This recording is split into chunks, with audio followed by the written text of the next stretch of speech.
I invite you to turn to Numbers chapter 32. Welcome tonight. I've been bragging now for weeks how that at Jackson Street we haven't had a summer slump. Well, we've had it tonight.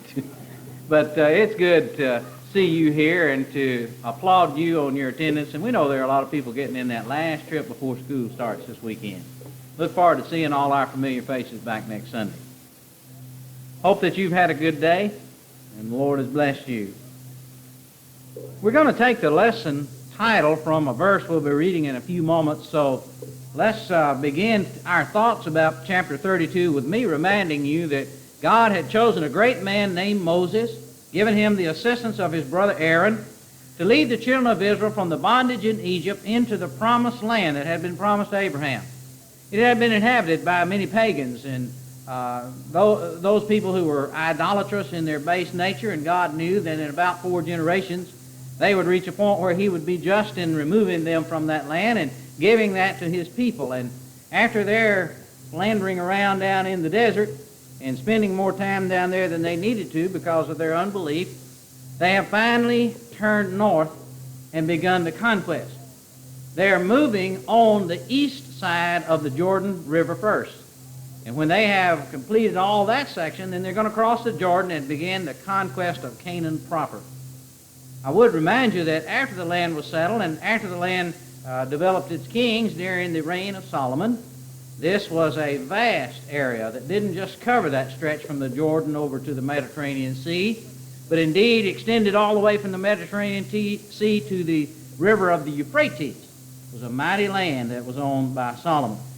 So in chapter 32, we have the story of how they have finished the conquest of the land on the east side, and it's time now to move across the Jordan and go into Canaan proper. Now the children of Reuben and the children of Gad had a great multitude of livestock, and when they saw the land of Jazer and the land of Gilead, that indeed the region was a place for livestock, the children of Gad and the children of Reuben came and spoke to Moses, to Eleazar the priest, and to the leaders of the congregation, saying, and here are the individuals that they brought their names, verse 4, the country which the Lord defeated before the congregation of Israel is a land for livestock, and your servants have livestock. Therefore, they said, if we have found favor in your sight, let this land be given to your servants as a possession. Do not take us over the Jordan. Now you can see right here, especially those of you that have been in the church for a long time, those of you that might have a little inclination homiletically, or might do a little teaching or a little writing or something, you see there's a lot of fascinating things right there. Imagine people that get right up to the line and don't finish going on into Canaan. And we could use this as a parallel of people who get so close and they don't complete the requirements necessary to go to heaven. We could talk about how that some people are easy going and they just get to something that seems a little bit nice and that's good enough for them. They don't want the land that's flowing with milk and honey. They like the land that's flowing with cattle. And so Reuben and Gad are expressing their desire. And as you saw there in verse 1, these two tribes had a lot of livestock. And for those of you that are familiar with that mountainous plateau on the eastern side of the Jordan, you know this is indeed a beautiful place. It is a place that was noted from antiquity for having cattle, part of it being called Bashan. So they asked Moses to give them that land for their possession, and they wouldn't go over the Jordan with the rest of Israel. And it was a simple request. It was a request that if you take it just on the surface, was a pretty good request because they are cattle people, livestock people, mostly, of course, goats and sheep at this time rather than cattle, although cattle will come later. And so this was a great idea. But the title for the lesson is, shall your brethren go to war while you sit here? And that was Moses' answer in verse 6. Moses said to the children of Gad and to the children of Reuben, shall your brethren go to war while you sit here? I mean, the main conquest is about to begin. They're going to go in and fight these pagan people. They're going in and amongst all these Gentiles. There's going to be God going before them. There's going to be victories like the one at Jericho without a shot being fired, but there will also be defeats like their word Ai because of sin in the camp. There will be a lot of adventures that are going to take place in the future among the children of Israel. And since they basically were an unschooled people as far as warfare is concerned, they're going to need all the help they can get. While they're at ease, the brothers must fight. Now, it was with the help of the ones that are going on that they have obtained the land they're wanting. So here's the whole army of Israel has swept up through there. They've routed the Midianites, and probably one of the most incredible chapters in the Bible is chapter 31. I'm not going to turn over there. I'm not going to refer to anything. But if you want to read something really vicious, you read Numbers 31 sometime. But they've made the conquest of that side of the Jordan, and they helped with that, and now they want some help to go on across the Jordan. And so Moses viewed their request as something that would discourage the rest of the children of Israel. Verse 7, now, why will you discourage the heart of the children of Israel from going over into the land which the Lord has given them? It'd be like a bunch of us loading up on a bus, and we're going to another town, and we're going to play a football game there. And we take the football team, we get over there, and then about half of them say, well, we like it here on the bus. We like the movie that's showing, and we just like to sit on the bus while y'all play the game. Moses said, this is going to discourage people because you won't go over and be a part of this. They would be no different, he said, than the 10 spies who came back with the unfavorable report. And that's the illustration that he uses in verse 8 and 9. Thus your fathers did when I sent them away from Kadesh Barnea to see the land. For when they saw up to the valley of Eshcol and went up to the valley of Eshcol and saw the land, they discouraged the heart of the children of Israel so that they did not go into the land which the Lord had given them. And if you recall, it was because of that report, of listening to that negative report, and their sinfulness that they had to spend all that extra time down there in that desert. Moses doesn't want that to be repeated, and he knows that when something like this occurs among God's people, it can cause discouragement. He also pointed out in verses 10 through 13 here that aroused God's anger against them. So the Lord's anger was aroused on that day, and he swore an oath, saying, surely none of the men who came up from Egypt from 20 years old and above shall see the land of which I swore to Abraham, Isaac, and Jacob, because they have not wholly followed me, except Caleb the son of Jephunneh, the Kenizzite, and Joshua the son of Nun, for they have wholly followed the Lord. So the Lord's anger was aroused against Israel, and he made them wander in the wilderness 40 years until all the generation that had done evil in the sight of the Lord was gone. That evil was in the form of listening to negative things.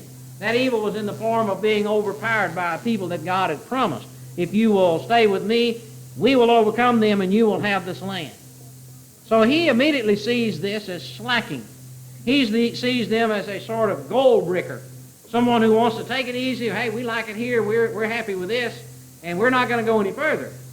And he knew that whenever the rest of the children of Israel, the rest of the tribes, heard this, they're going to be demoralized because they know they're going to need all the help they can get. So verse 14 says, and look, you have risen in your father's place a brood of sinful men to increase still more the fierce anger of the Lord against Israel. And Moses was a shrewd man, and we know from God dealing with him, he was the meekest man on all the earth. He was an intelligent individual. He was given to human weakness like anyone else. But he's pretty sharp in most cases. And immediately he sized all this up in a very negative way. He said, this isn't going to fly, guys. The rest of the 10.5 tribes are going to be very unhappy. This is going to cause a demoralization. It's just not right. In fact, he goes on to say in verse 15, for if you turn away from following him, he will once again leave them in the wilderness, and you will destroy all these people. Now, say what you will, take it wherever you want to go here.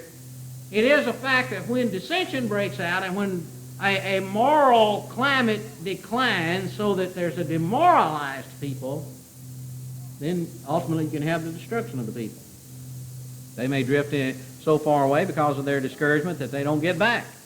And God may become angry with them. And so he says, this idea you've got of staying here and not going on and completing the job, it's not good, it's not wholesome, it's going to cause demoralization, and it might destroy this whole people.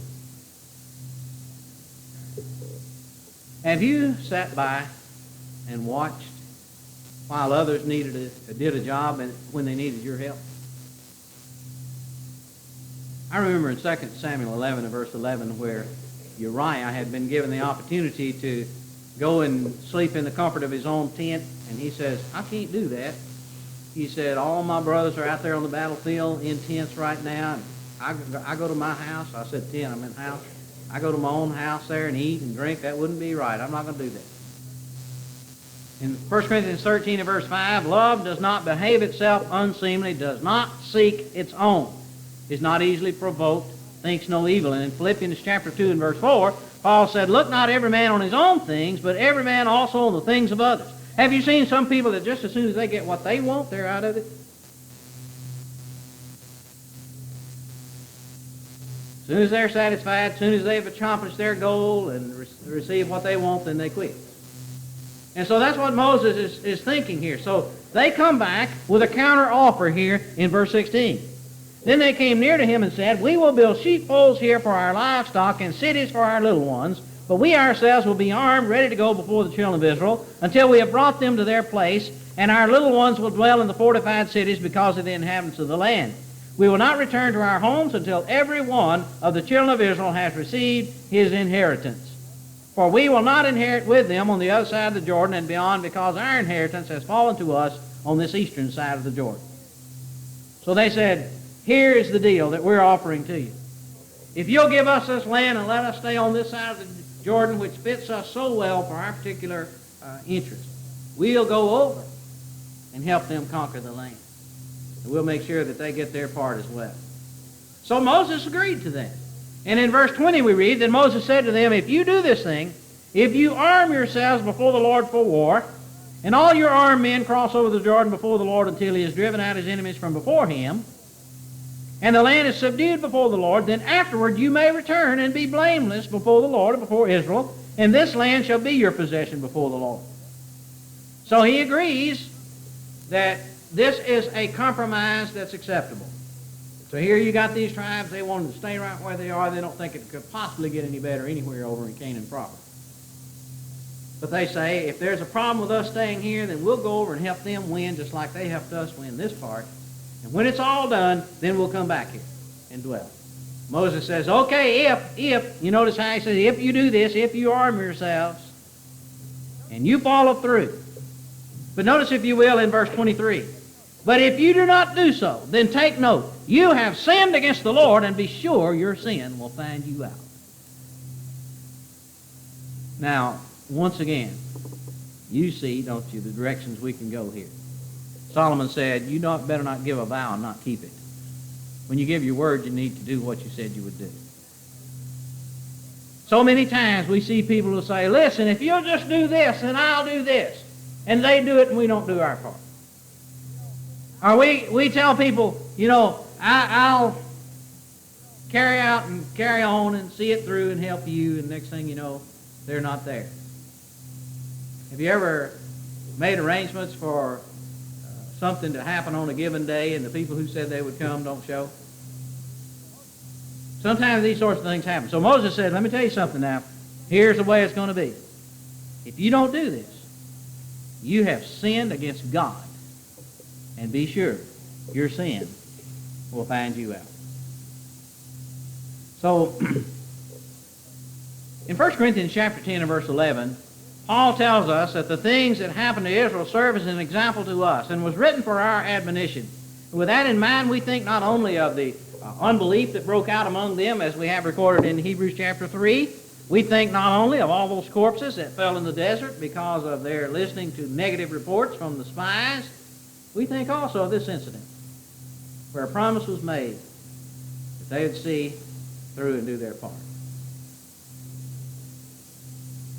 So we think about Galatians 6. We think about those passages that say, as you sow, so shall you reap.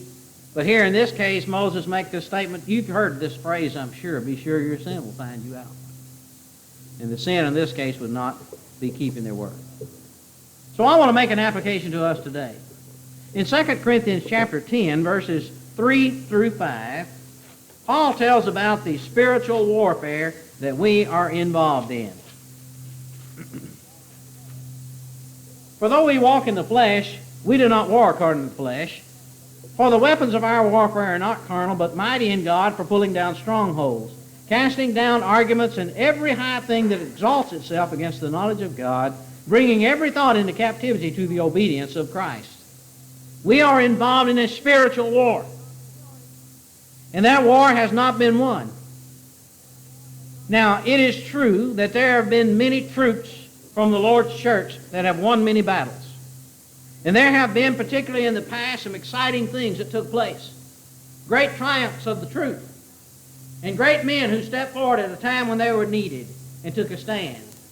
I personally hold in great esteem the late Brother Foy Wallace and some of the things that he accomplished earlier in his life before the declining years, when he took a stand and did teaching and preaching that has thankfully been recorded and handed down to us today, that literally saved the church from a massacre many years ago. In Ephesians chapter 6, Paul tells us, beginning in verse 10, "Finally, my brethren, be strong in the Lord and the power of his might. Put on the whole armor of God, that you may be able to stand against the wiles of the devil. For we do not wrestle against flesh and blood, but against principalities, against powers, against the rulers of the darkness of this age, against spiritual hosts of wickedness in the heavenly places. Therefore take up the whole armor of God, that you may be able to withstand in the evil day, and having done all, to stand. Stand therefore, having girded your waist with truth, having put on the breastplate of righteousness, having shod your feet with the preparation of the gospel of peace, above all, taking the shield of faith, with which you are able to quench all the fiery darts of the wicked one. Take the helmet of salvation, the sword of the Spirit, which is the word of God, praying always with all prayer and supplication in the Spirit, being watchful to this end, with all perseverance and supplication for all the saints." So we have a battle going on. Yes, there have been great victories in the past. There have been lands that have been conquered and possessed. But that doesn't mean if you were there in the 20s, if you were there in the 30s, if you were there in the 40s, if you were there in the 50s when we were the fastest growing religious group in America, if you were there in the 60s, if you were there in the 70s, if you were there in the 80s, that you can say, "Man, I was there, I was with that, it was so exciting, I'm going to camp there." The battle hadn't been won. There's still many hard battles. We still got to get across the Jordan. We've got to go in and run out the Hivites and the Perizzites and the Jebusites. And we've got to remember God's admonition to us not to give up, not to lay down, not to quit, and not to make any leagues with any of these people. Keep on with the fight. I am appreciative for all of those who have taken a stand and defended the faith. But the battle goes on. Why is it that so many people in the church have decided to retire? I'm not talking about retiring in a physical sense. All of us work for that in our lives. I'm talking about in a spiritual sense. Oh, I know with the coming of age and things like that, we certainly have to slow down. But I can't help but remember old Caleb, who at 80 years old grabs a sword and says, "Give me that mountain over there." Whenever we quit, we don't do our part, we discourage others. And that's exactly what Moses is telling them. Look back at it again, if you would, there, in chapter 32 and verse 7.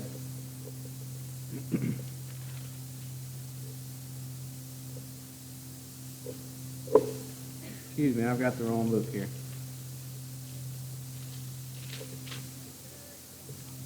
"Now why will you discourage the heart of the children of Israel from going over into the land which the Lord has given them?" Oh, I know we get discouraged. I know sometimes things happen that demoralize us.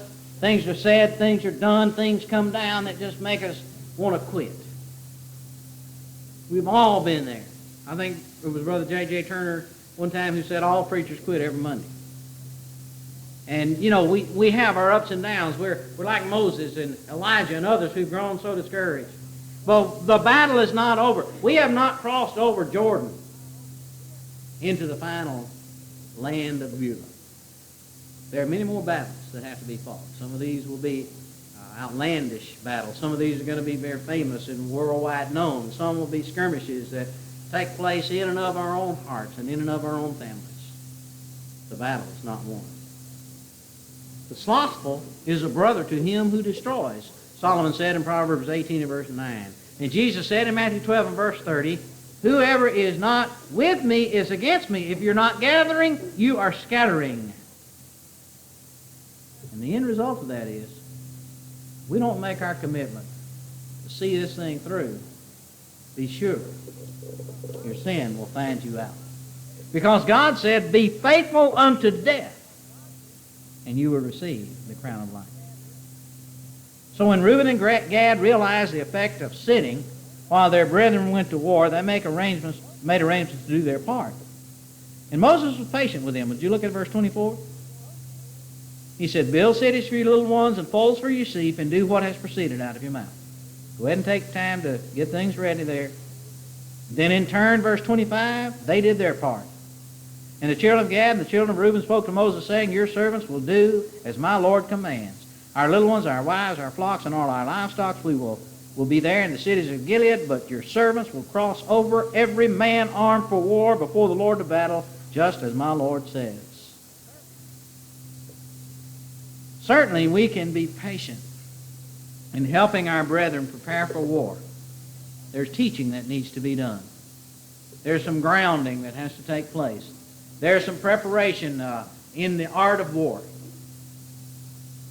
But they must, and we must, remember we have to go on into the battle and carry out the Lord's directives and ultimately rout the enemy before we have success. Tonight I want to encourage you to not be sitting while other people are doing. And I'll tell you what, when you get tired, you want to go over and sit down. You're out of breath, you're fatigued, your body is aching, and you think, I need a rest. And sometimes we get fatigued and we get aching and we get hurting from things that have happened in and of the Lord's camp. But we've got to keep on with the battle. And that means that you need to belong to the Lord's army. You need to become a Christian. It's no longer the children of Israel, but God's spiritual Israel. There's a lot to be accomplished. People are working very hard to see that it gets done. Will you be sitting there, or will you be joining and doing your part? It's good if you found comfort and if you found a place you like and you're happy and content with, but don't forget that some of our brothers are still fighting a battle, and they need our strength and they need our help.